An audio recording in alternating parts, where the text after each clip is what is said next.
Greetings and salutations. Hey besties! Guess who's using her YouTube channel as a form of therapy again? Look, I'm gonna be real. Yes, I live in the sweatshirt. Don't question me about it. I wear it too much. I'm aware. I just wear it around my apartment a lot because it makes me happy. I like wearing Tangled merch.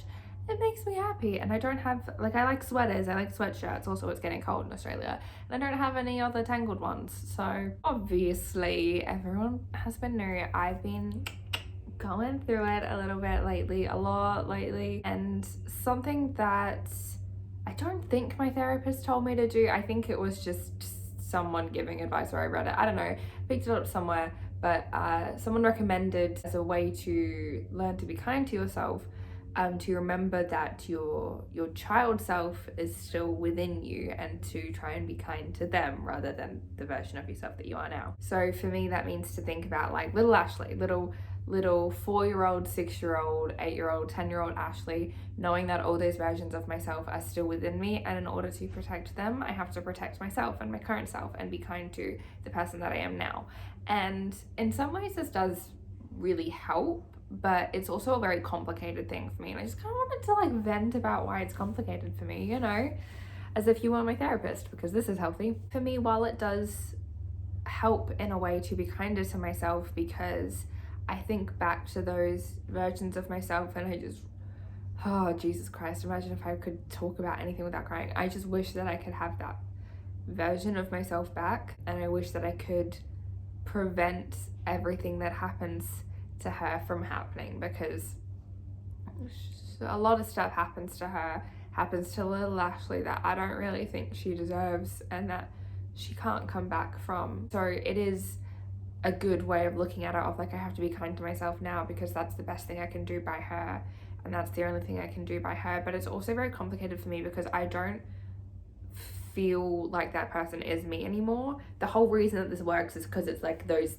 versions of yourself are still within you, but I don't really feel like they are. I don't feel connected to that person at all, because everything that little Ashlee went through has led to grown Ashlee, now Ashlee, completely changed and reshaped me to the point where I really don't even think of that kid as myself anymore. And so it's very hard to be like, yeah, I'm gonna do right by her by being kind to myself, because I don't feel like she's still a part of me. She was eliminated and erased a long time ago, if I'm being honest. I grieve her a lot and I'm haunted by her because I want to get back to that kid that I was. Even like my parents will talk a lot, and it's really hard for me to hear, I'm not gonna lie, but they'll talk about how it breaks their heart to see me now and be, you know, quite a sad person, because I am. She's struggling with her mental health, because as a kid I was just the happiest person, and I was always smiling, and I was, you know, I still have some traits of it. I'm still excitable, and I still like to think that I'm kind, and compassionate and passionate, and yeah, very excitable, and I think that those things have remained, but that hopeful naivety was taken from me, and that was such a big part of who I was. I just don't feel like that person exists anywhere within me anymore, and I know that realistically she does. I was her once, and I've just become who I am now. I really do feel like, you know, look what you made me do, Taylor. I feel like, you know, the old Ashlee can't come to the phone right now. Why? Because she's dead. Like, I think so much has happened to me that I can't access her anymore. It's a weird coping mechanism, and I don't, like, it does help. And so for anyone who's struggling, I do kind of recommend this, because if you look back at old photos of yourselves and like kind of think of what the world did to you, and then be like, no, I'm gonna do my part, and I'm gonna be kind to her, and I'm gonna protect her or him because they're still inside of me, that it does help. It's a good way to retrain yourself to treat yourself well, because one thing that, you know, is said in therapy all the time that never worked for me is treat yourself the way your friend would treat you, or treat yourself the way you'd want a friend to treat you, or treat yourself the way you would treat a friend. And I just do not have that, because I don't view any of my friends with the same hatred that I view myself. I just don't. That's not something that works in my brain. That doesn't work for me at all. And this kind of does, but it just has all these connotations with it. And I've just been having a little bit of like an existential crisis about it, I guess, because it's the first time I've really realized that I don't think that young Ashlee is a part of me anymore. I don't think that person exists in any realm of being anymore, whether that's within me or whether that's in an alternate timeline. I think I'm living in the darkest timeline. It really freaks me out because I can't help but wonder what I could have been like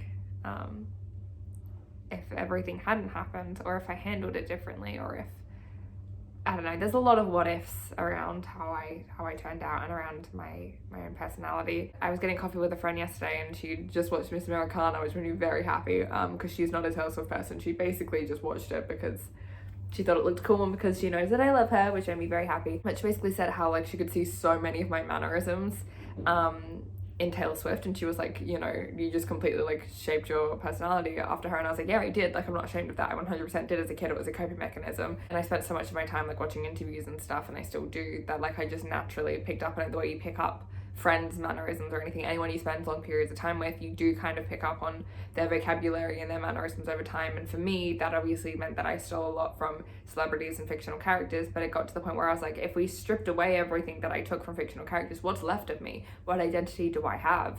I don't think I have any. I don't think I have any kind of identity.